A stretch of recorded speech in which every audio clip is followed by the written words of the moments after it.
Bonjour, à l'aide de ce tutoriel, je vais vous expliquer comment utiliser la transaction KP26 sous SAP. Cette transaction permet de définir un budget en prix unitaire et quantité par type d'activité et centre de coût émetteur. Pour accéder à la transaction, sous le menu SAP, choisissez Gestion comptable, Contrôle de gestion, Prébudgétisation, Prestation d'activité par prix, puis sélectionnez la transaction KP26 modifiée. Vous arrivez sur la première fenêtre de cette transaction. Choisissez le schéma 1-201. Si ce n'est pas celui qui s'affiche à l'écran, vous pouvez sélectionner un autre schéma à l'aide de l'icône avec les flèches vertes vers la droite ou vers la gauche.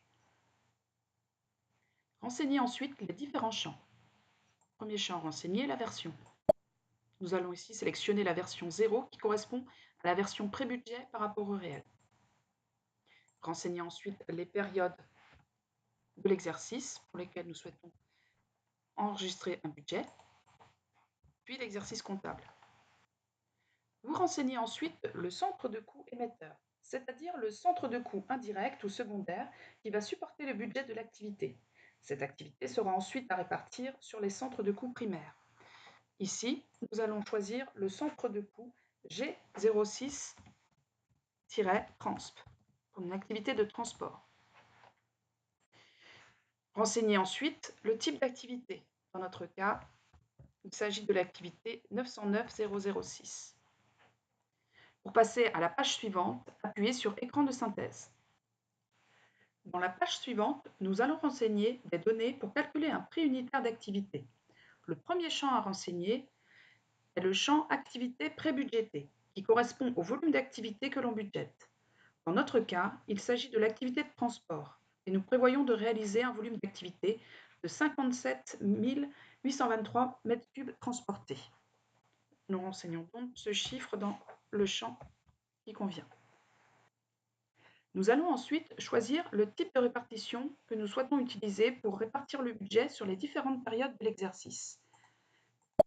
Il existe différents types de répartition, manuel, uniforme, on peut répartir également en pourcentage ou suivant le nombre de jours par rapport à la période.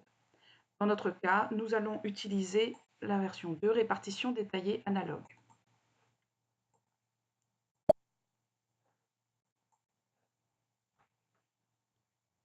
Il nous reste à renseigner le prix de cession de l'activité. Soit le prix est connu, soit on le calcule. Dans notre cas, nous souhaitons budgéter 40 millions d'euros pour cette activité de transport.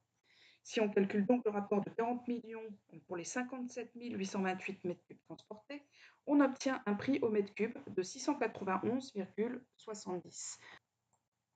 Nous obtenons même un nombre avec plusieurs chiffres après la virgule. Nous n'allons donc pas renseigner le prix pour un mètre cube, mais le prix pour 10 000 mètres cubes afin que celui-ci soit le plus juste. Soit ici 6 917 064,40 pour 10 000 mètres cubes. Dernier champ à renseigner, le code de prix standard prébudgété.